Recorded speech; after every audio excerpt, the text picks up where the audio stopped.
Okay, let's go.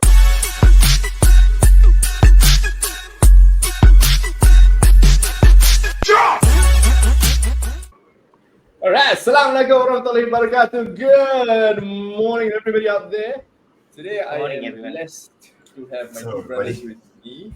Our first brother, of course, we're all familiar with the man, the myth, the legend, the scam doctor himself. No, he doesn't scam people. We got Zo. Say hi, Zo. Woo. Hi, Assalamualaikum everyone. You may not have met this young, handsome gentleman just yet. Sorry, everybody, had to put our phones on silent. Tengok, this is what happens when kita tak prepare beforehand. And the thing is, it's my wife punya phone. Kita blame the wife. And we are all here married, right, gentlemen? Kan? All are married. Yep, And like I was mentioning, our young, handsome, tampan, menawan, good-looking, handsome and good-looking sama lah. You may not have met him yet, but he is a giant in the ring. Our good friend, Asri. Asri, tell us a little bit about yourself. Hello, everybody. I'm Asri. I've been working with Fake for a year. Married, have 3 kids, 7, 5, and 2. The last one is a giant, actually. He's actually the biggest among all, even though he's the youngest, he's the biggest. So, yeah. So that's a bit about me.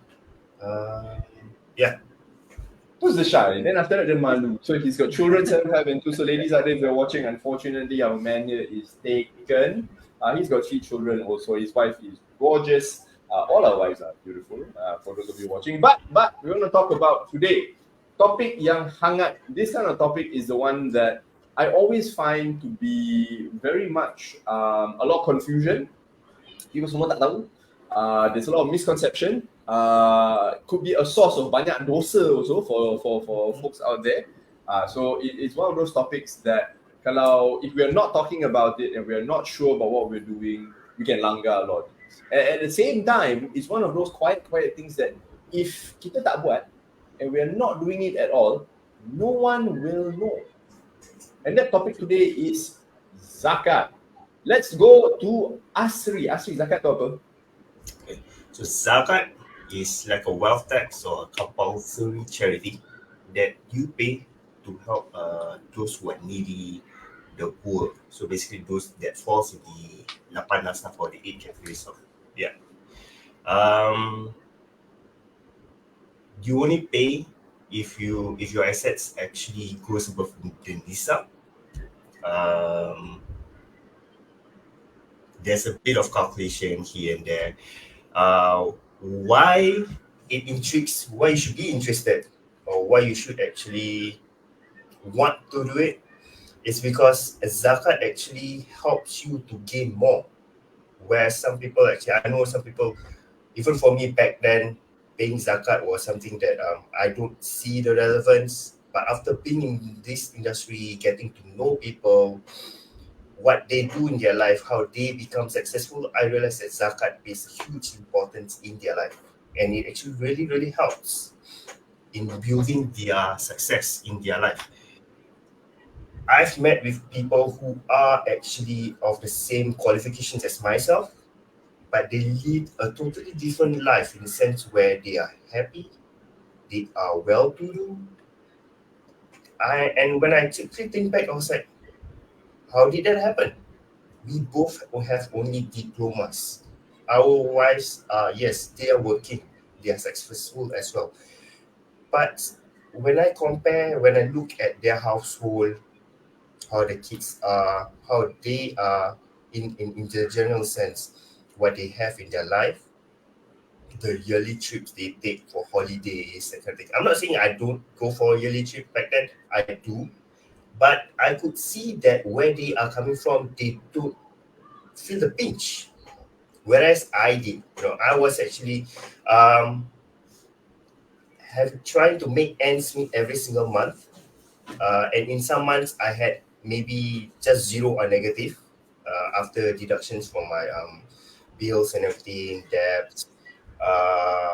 And I realized that when I actually talk to them deeply, they do a lot of zakat, they do a lot of charity as well. one couple that I actually know of, they actually combine their money with the other family members to actually help fund the building of a mosque. So imagine actually the total they actually put up a month can be about in the 1 or 2 thousand. That's quite a huge chunk. So that really impacted me on why I actually strongly believe in zakat and charity, in this sense. Because previously, you can imagine yourself, I mean, for those families who are maybe earning 2K, 3K, um, and living month to month with barely anything left, and you would struggle to even pay off anything for charity or zakat. The truth is, it's even written in our hadith in the Quran. For example, Surah Al-Baqarah, verse 277. Surely the ones who believed and done deeds of righteousness and kept up the prayer and brought forth the zakat, they have their reward from the providence of their Lord, and no fear will be on them. When I heard that, I was like, wow. Because the thing is, Allah already promised your wealth. You, for me back then, I was struggling, I was worried. But when I saw this, I was reminded about the fact that Allah already promised me my wealth, and if I were to give part of my wealth to people who needs it more than me, Allah will give me more than what I already have. So, having seen all this, I was actually surprised. Um, I mean, just diploma holders, he was already earning the average salary of actually what Singaporeans should actually be earning, while I was way behind. Talking about that, I was actually looking around, and I do know some people who, some people when they are in the coffee shops, those people, tissue packet holders, those people asking for just donations. People that I know of just take out $10 from the wallet and then just give. I'm like, why give $10? Like, isn't that what people give? I was like, oh, we usually give $1, $2 only, what? No, it's fine.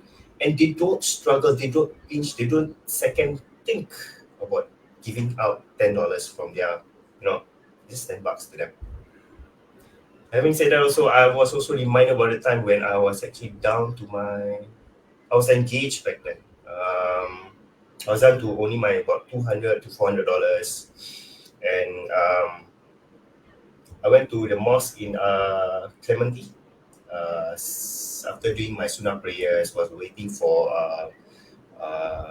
Fardu Asar. A guy just came up to me and said, "Hey, can you help me out? Actually, I'm a bit behind my bills, and it's the last reminder. If not, my bills gonna be my home bills, PIA is more gonna be terminated." He owed about $200 $400 about there. Exactly, mind you, exactly how much I had left in cash. Surprisingly, I had it in cash, that amount. I don't know why, but I had it in cash.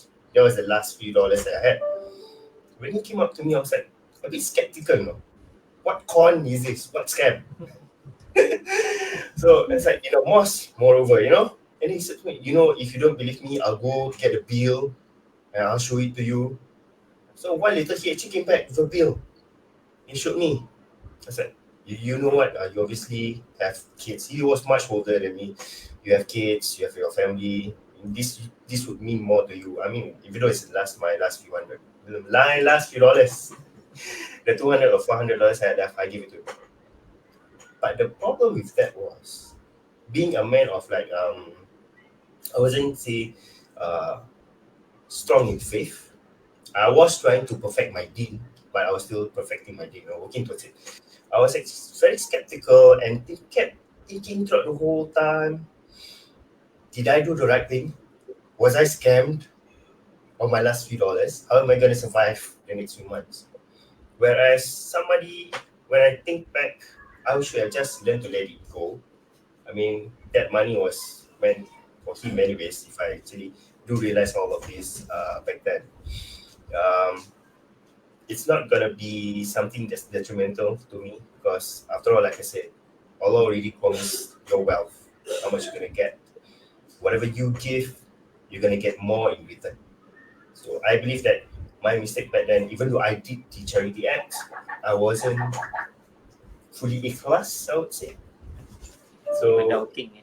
yes, I was very doubtful. I was like, kept worrying to myself, like, was it a scam? Was it a scam? What did I get? Did I lose my last few $100 and am I gonna struggle for the next few days until my next payday? It was 2 weeks or 1 week more towards my payday. So yeah, it was still quite hard. Yeah, I believe that being in that situation, whereas it's easy to preach, even for me right now, it's easy to preach to others. I this kind of learning lessons, as in your history that you go through, it starts to make you realize that it's easy to preach, but when in that situation, can you actually practice it? So, being exposed to a lot more, Alhamdulillah, exposed to all these people that I have around me that I work with. It's great that to see that they do enjoy the success that most Muslims are sadly some of us actually do struggle with. And looking at them, it's great because the thing is, there can be rich people, there can be rich Muslims, but if you do not pay your zakat, you do not act upon the charity as required by your religion, can you be happy? Can you honestly be, you can be rich, but does it make you happy? Does your family, does the state of your family make you happy? Are you happy when you come home, seeing your kids, seeing your wife? There's a certain element of it when I see that these people who actually practice this zakat, these acts of charity, when I look at them, they're not happy. They are not just rich. They are rich more in terms of money, their livelihood, their health, how they can actually just take in things and then just radar. You know, they can suffer struggles. They can go through struggles, but when you look at them, they have Yeah, this more calm. they have this calmness towards them, which I'm very very. I would say sometimes I get a bit jealous. I have to say because to reach that level, it's I would say I would love to be there. I'm not there yet, honestly. Not where they are. Obviously, I'm working towards it, but it gives meaning. I would say to when I get to share this kind of stories to people who are actually when I meet other clients, when I see that there are some of those who are actually thriftier than I would say, then and they do worry about money a lot more.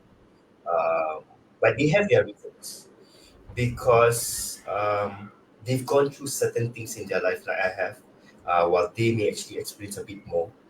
Um, their worry shows in their face, their thoughts, how they actually share about their situation. But I can totally understand, and it's not something that you can change overnight. I'm not saying that they're not religious. They are. I can see they are practicing Muslims, but it's just where they are currently and what they face that determines where they are right now lah. So yeah, that's a bit of the story that I've heard or I've seen. I've experienced myself when it comes to zakat, when it comes to acts of charity. So yeah. Um, well, when we talk about zakat, obviously most of us would actually want to know what is what do we pay zakat on, that kind of thing. So what should we actually pay zakat on? It's quite well, we're in Ramadan. Most of us will already know about zakat fitrah. What about the others? There's your zakat on your gold. There's maybe your zakat on your endowment plan. When we talk about endowment plan tu haram kan, Nafi? Oh, kau tanya aku sekarang. Okay. Kau tanya aku. Okay, depending on where you're at. So short answer, folks. If you're wondering, this topic is not covered today. He was asking whether endowment plans or one of those insurance savings plan is halal. If the provider is a takaful provider, it must state that it is takaful, then it is permissible. But where we're at right now, we're all based in Singapore. Unfortunately, there are no takaful insurance products available. So for those of you watching, if you do have an endowment plan, do speak to one of us because it is haram. Jang, jang, jang. But yes, you still need to pay zakat on your endowment, even if it is haram. Yes, because it is an asset. So now I want to ask you some questions because you shared a lot of stories with us. Alhamdulillah. I mean, good stories, good big why we must pay zakat. I mean, everybody wants barakah. Zul, do you want more barakah in your life? Of course. Of course lah, siapa tak nak, right? Siapa tak nak. But and you were going on to the topic of zakat on different things, right? There's zakat fitrah, zakat harta, zakat on your assets. So let's go on a little bit on the zakat on assets. You were about to go there. You mentioned some gold endowment plans. What other things do we pay zakat on in terms of our assets? So when we talk about what we pay for your zakat, when talking what is about zakatable? zakatable. So you got your ILPs, your unit trust investments, your savings. There's a bit of story also on the savings part, which I'll just share with you shortly here right now. Most of us, when we do know we need to pay, or those who know they need to pay zakat on their savings. I've heard stories that because they are wary of paying too little and they get penalized for not paying properly, they pay more than they should. When there is a good calculation to actually on how much you need to pay. So if you actually look on your savings, your bank accounts for the past 1 year, and if it's maintained above the NISAB value, currently it's at $7,700 for this month. As long as it maintained above that value throughout the whole 1 year, you have to pay for zakat. That's how much. How much actually you take the lowest point of that 1 year and you times by 2.5%. And that's how much you need to pay. Other people will actually pay more because they're worried. Some people actually pay the average. Whereas the scary story comes in. What's the scary story? Some people, knowing this system where you have to only pay the lowest, they purposely take out the money. Can you imagine that? So they maintain throughout the year of 355 Hijri year. Within the 354 days, they kept it at the lowest nisab. Yeah. But these are the kind of things that, like Afiq said, when kind of a loophole. When talk about zakat, nobody knows. Only you, Allah knows, right? Yeah. Yeah, it's one of those things that people can escape very easily from the eyes of other people, right? Of course, Allah knows best. But at the end of the day, you want to share some stories. I remember somebody was telling me this. They open multiple bank accounts, banyak, and each bank account, they purposely put below nisab. So, for example, if nisab this month is 7,007, this fella can have $70,000. He have 10 bank accounts, each one $7,000. Then he can see all my accounts below nisab. I don't have to pay zakat. Is that correct? Question. If you have 10 bank accounts, technically all the amounts in the bank belongs to you. So in total, it's definitely higher than the nisab. So how so that's where the question goes back to Asri. So do we calculate zakat based on bank account or all your total cash holdings? Okay. So I have just read that recently, but I know it's escaped my brain right now. I cannot brain. Pagi sangat Ramadan. Okay, folks, for those of you watching, I will give you the answer right now. You do not pay zakat based on bank accounts. You pay based on asset class. That means total cash holdings, total gold, total investments, total of an asset class. That means all your insurance, all of your investments. So, for example, in this case, where this fella had put $70,000 into 10 different bank accounts, and so below nisab, no, wrong. All of it is considered $70,000 is an asset class which is called cash. Therefore, it is above nisab. So for those of you who don't know what nisab is what, Asri? Well, nisab currently, current nisab is like the level. As long as you go above it, you need to start paying. This month is 7,700. So if basically you have more than 7,700 right now, and it's maintained for 1 year, you have to pay it accordingly lah, the zakat. Does So nisab change? when do someone start calculating that period of 1 year for your zakat? The moment when it reaches the nisab value, when it goes So above. there's no particular date or no particular period. It's as long as any period of time my asset is above the nisab, I have to start calculating for the 1 year period. Aha! There, you said it, 1 year. Remember? Okay, gentlemen. Take this as a little bit of education. Okay, because obviously I've been doing this for over 13 years. Okay, you guys are new at this, so it's okay. What I want to say is that zakat, the only time you want to calculate zakat is if you cross haul, 12 months. Okay, so you can take from January to December, you can take from Shawwal to Ramadan, up to you, 12 months. So number one, haul. Haul must be fulfilled. Second one is nisab, which is the value of 86 grams of gold. And as you all know, gold, the price go up and go down, yes? Right? So you can find your own nisab value. For us in Singapore, we can refer to MUI's website. For those of you in other countries, you may want to look at some authorities there. And so, you clear 12 months, haul completed, you look at your asset class. If my cash holdings are more than nisab, I must pay zakat. If my gold amount is more than nisab, I must pay zakat. If my investments are more than 12 months, more than 7,700 today, nisab, I must pay Zakat. zakat. How much to pay? Based on, okay, so if it's gold and investments, it's your current holdings. So if it's investments, it's the current surrender value. Whereas gold, you just find the value of your gold. So how much it weights is your gold. You times the value of the gold in per grams. Let's say right now you got 90 grams of gold.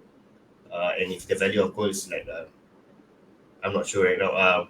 But yeah, it times the current value and then it goes to how you times 2.5% of it, and you get your zakat value.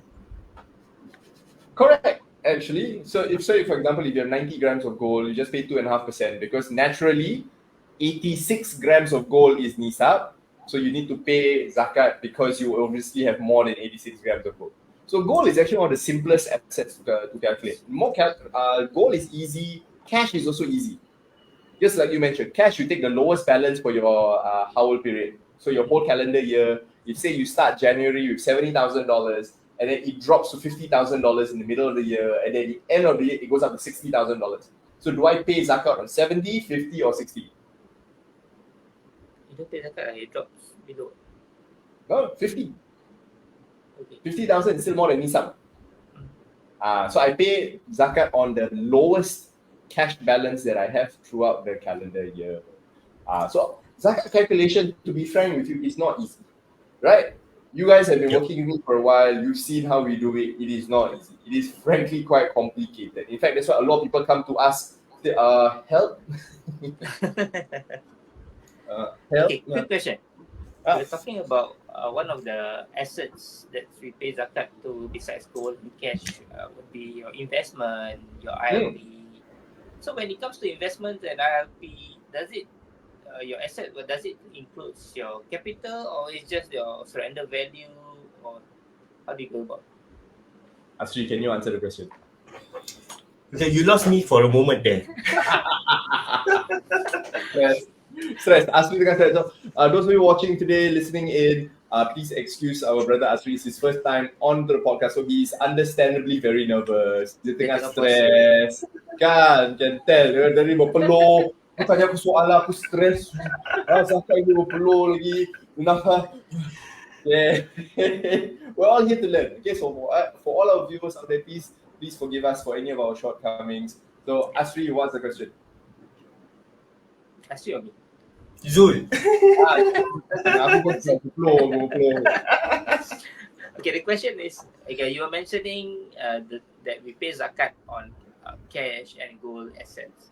So when it comes to investments, your ILP, do you pay zakat based on your cash value, your earnings, or is it together with the capital? How do you go about? Oh, okay. So when talking about ILPs itself, um, you look at the surrender value. So some ILPs would show the valuation of your holdings, that kind of thing. But for ILP itself, you need to look at the surrender value.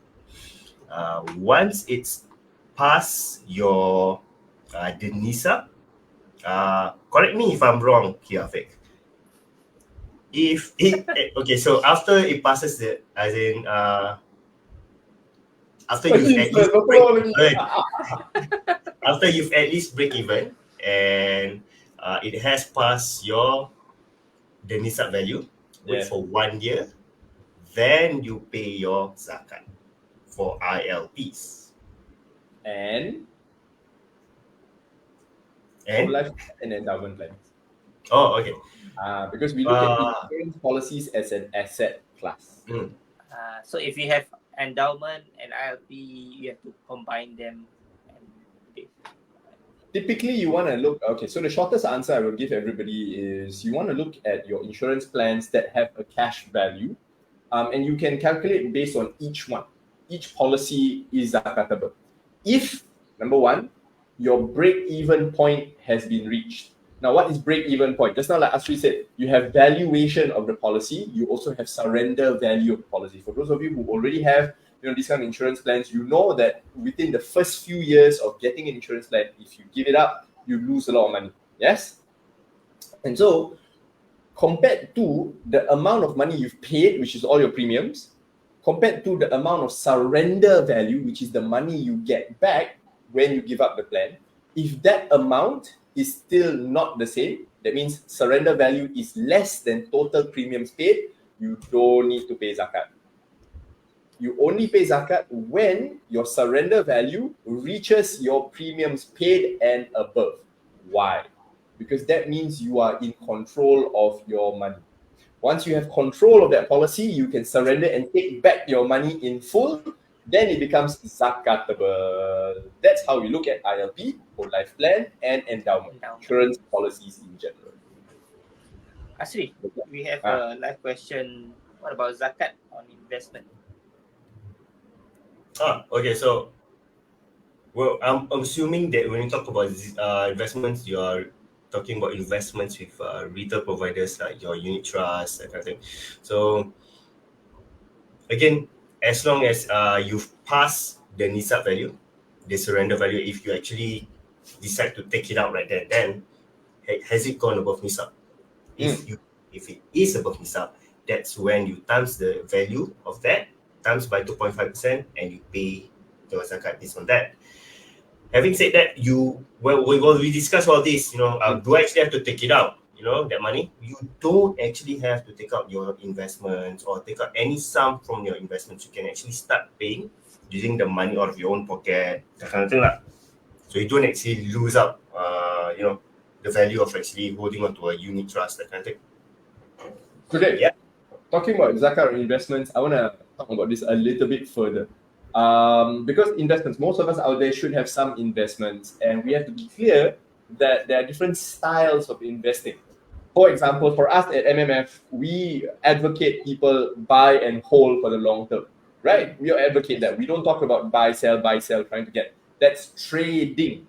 So there are people out there who are traders, and for the vast majority of our clients that we take care of, they're all the long-term investment holders, right? Very, very long-term. Whether it's unit trusts or ETFs, they all hold the long-term view. Now, this is very important to understand. There are two ways to calculate zakat on investments. The first way is on long-term holdings. Any investment that you hold for more than 12 months and with the intention to hold further than that, that means I'm not selling, I can use something called the current asset method. So the current asset method is this. If it's a long-term portfolio, I take the total value, I times 25%. So I take 1/4 of the total value, and then I pay 2.5% on that 1 quarter. That is the current asset method for long-term investments, more than 12 months. For those people who trade shorter term, right? Within 1 calendar year, they can buy, sell, buy, sell, buy, sell. The whole portfolio, being an active trading portfolio, is then liable for zakat. So you take the whole portfolio times 2.5. So 2 styles of calculating: long-term holdings and short-term trading portfolios. I know it's a bit complicated, and this is not something I think we covered during our training sessions, right, guys? I think we haven't covered this yet. So it is not easy to calculate. Alhamdulillah, I think we have with FIWA, Financial Alliance Islamic Wealth Advisory, we actually have a partnership with a Muslim accounting firm who actually calculates the zakat for our clients for us, and it's a free service. Right? So for those of you guys, so both of you, when you get your clients in, please, by all means, sign them up for the zakat calculation service that we have, that we can, specifically for their investments, that we can just help our clients so much easier. So zakats on investments, complicated. Yes, hope we give some insights to you, Rizwan. And for those of you watching in, if you have any questions or any queries, or you need some help with regards to zakat on investment, just drop us a DM or text any one of us. Right? Yeah. In fact, for those of you out there watching right now, let us know in the comments. What are some of your questions or difficulties or struggles that you have when it comes to zakat? Because it's not an easy topic, and there's a lot of misconceptions out there. In fact, I think, Asri Zul, should we have a zakat class? Yeah, why not? You should. Okay, let's all have a zakat class. So those of you watching, if you want us to say, you want us to have a zakat class for y'all, drop a yes or just say zakat in the comments below, and then we'll see if there's enough people. Then we say we conduct the class. Asri, I want to know a couple more things about zakat, because this topic is something that you deep dive into. And I can tell kau tengah stress. And aku memang nak stresskan kau lebih-lebih hari ni. Watching can tell, Afiq tengah stresskan Asri. Yes. Okay. We are all still learning, so it's okay. So we've covered what is zakat. What is zakat, Asri? It's a wealth tax, or some people actually say obligatory charity that you pay to those who are poor, to those who are needy, basically the 8 asnafs. Yes, it is one of the Rukun Islam as well. Yes? Yep. Or the pillars of Islam. Okay, so we know what is zakat. We know when we have to calculate or we have to pay zakat. When do we have to pay zakat? After 1 haul. And also based on your asset class, and if they are both nisab, yeah. Yes, so absolutely right. After you clear haul, 12 months, and you clear the value of 86 grams of gold, which is nisab. So we know the what, we know the when. For those of us out there right now listening, where can you pay zakat, Asri? Zakat at zakat.sg. That's one zakat.sg. Let's go. Can we do the motion, the graphic zoom? Zakat.sg. Okay, what kinds of zakat can we pay on zakat.sg? You have your zakat fitrah there, definitely. Yes. Whereas some people actually, I believe they have your zakat harta there as well. Am I correct? Yep. Yes. But it's just that, like, you know, if you actually go to the mosque and doing it on zakat.sg, it's best that you do your own homework and do your own calculations lah. Which of course, if you're not sure, then feel free to actually just chat us up. Yep. Yeah. Let us know. Let us know, because zakat is complicated. I mean, I have people who they try to DIY, they come, they do everything, and then they show me their work, like literally macam homework. They come, I give my calculation of my zakat. Is this correct? Then I'm like, aku cikgu ke? So I have to check, aku tengok, okay, there are some mistakes here and there, then fine, then we verify, alhamdulillah, they can pay zakat. Okay, and so absolutely, folks, if you want to pay your zakat, you can do it online here in Singapore, zakat.sg, run by Muiz. It's a fantastic website. You can pay for your zakat fitrah, you can pay for your zakat harta, all kinds of zakat you can pay. You can also go to a masjid, just go to a mosque nearby, you know, knock on their office, say, I want to pay zakat, and they will accept it. And so there are different benefits to us paying zakat in different ways. For example, it's not a hard rule that you must pay zakat to muiz. It's not. I have clients, I have friends, what they do is they take their zakat money and then they distribute themselves to the 8 asnafs. Okay? So as we know, the 8 asnafs include, the travelers, the stranded travelers, the musafirs, the orphans, the reverts, the fakir, the miskin. There's 2 different things there. Fakir and miskin are 2 different things. And lots of that. And so one of the things that is super, super clear is this. Zakat cannot benefit you or your immediate family. So cannot say, You right? can give it to your immediate family or your cousins. Yes, you got it. I cannot say my children, technically they got no money, so my children miskin, bro. I pay zakat to my children, right? Scam you. No, for those of you watching, you cannot pay zakat to your own children. Okay? Alhamdulillah, I always tell folks this way. Whenever we look at the amount of zakat we have to pay, for me, I have my own personal stories. I'm not going to share it today. I always tell myself, Alhamdulillah, I get to pay zakat. Because that means you have some money, you have some assets that you need to pay zakat on. Can you imagine never having to pay zakat ever? How little do you have to not have to pay zakat? Yeah. So whenever we pay zakat, folks, tell ourselves, Alhamdulillah, I get to pay zakat. Okay, so we've covered who to pay zakat. No, we haven't covered who needs to pay zakat. Who needs to pay zakat? Wait. Who needs to pay for zakat?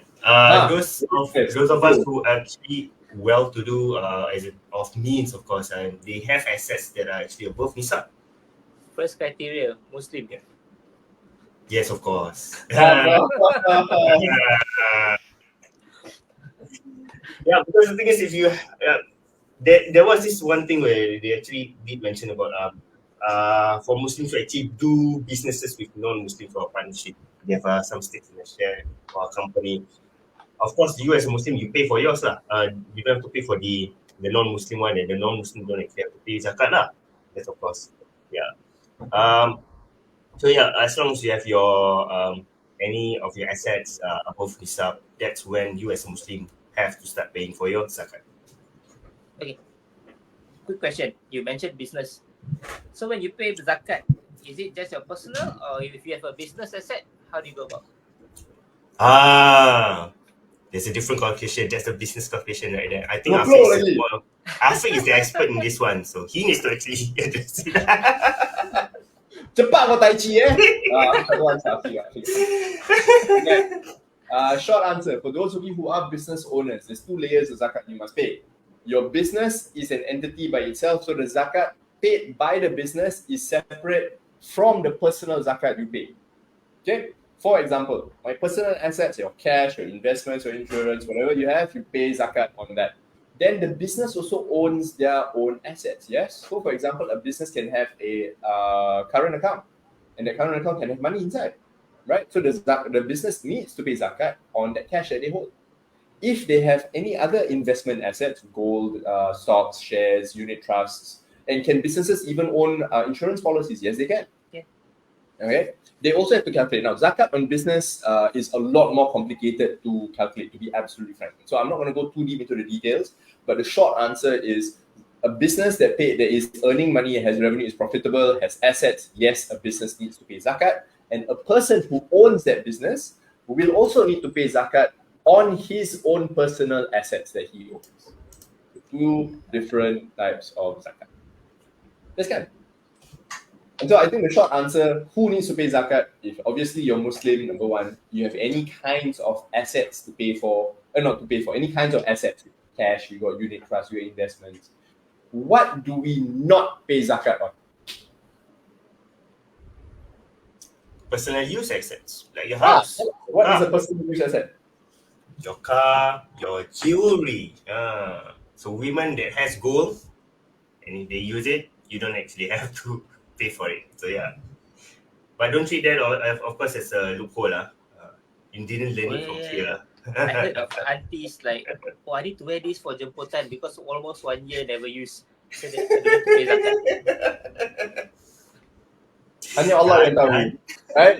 Only Allah knows our niyat, our hearts. And so it is technically a loophole, you're right. And yes, you only pay zakat on non-personal use assets. So for example, the house you live in, you don't need to pay zakat. The car that you drive, the bike that you ride, you don't have to pay zakat. Anything that you use personally can be your barang kemas, your jewelry, watches, etc., etc. Now, on that topic, are there people who invest in these collectibles? Right? Like, for example, jewelry, watches, paintings. These are collectibles, right? Are they considered personal use assets? This one, you have to ask us because it depends. Because have I met guys who say, I've got 12 watches, every month I wear a different watch? Or do I have very nice watches I never wear for 1 year? Do I need to pay zakat on that? Then how? So collectibles are a different thing entirely. And so yes, for a lot of the things that we may have to pay, there are also a lot of things we don't have to pay zakat on. Okay? And so folks, at the end of the day, zakat is one of those really complicated topics. I would love to revisit this topic again, gentlemen. Yes, for in a future episode, let's go a bit deeper into how people can calculate their own zakat, into how they can help other people also calculate zakat. Because at the end of the day, we want to do this to spread this knowledge. Inshallah, this knowledge helps other people and we all get pahala together. I always make this joke, right? When you teach somebody something, they make good use of it, they dapat pahala, you dapat pahala. They teach somebody else that good knowledge, they dapat pahala, the person you teach dapat pahala, kau dapat pahala. This is the only MLM I want to be involved in. MLM pahala.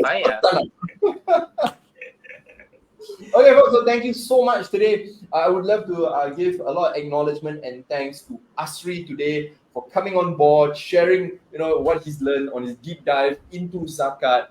Follow him on his IG. Asri, what's your IG? AsriRosli.sg. AsriRosli.sg on Instagram. Look out for it. He'll be posting a lot more content about zakat in the coming days, inshallah. And of course, it would be remiss of me if I did not give full thanks and acknowledgement to our brother Zul, the mastermind behind all the tech that we are using. Alhamdulillah, Zul, this has been awesome. You all noticed the little poster at the back of his wall? Zul's our resident tech guru and designer. He's a wizard at all of this. Alhamdulillah. And of course, I want to be able to thank some more other people, my family. I can hear my wife screaming at my children outside because the children are shouting at my wife. Let me do my work in peace. Okay, gentlemen, any last things to say before we end for this episode on zakat? Anything, Asri? No, nothing for me. Okay, for those watching, or you need help, you don't know how to reach out to us, you can scan the QR code, or you can follow us on Instagram or on Facebook, or you can also drop us a call or WhatsApp on the following number 8952-8511. That's it, folks. 8952-8511. Send us a message on WhatsApp. My name is Afiq, Chief Finance Ninja at Modern Muslim Finance. I have Asri and Zul, my fellow finance ninjas. We will see you at the next episode. Assalamualaikum warahmatullahi wabarakatuh.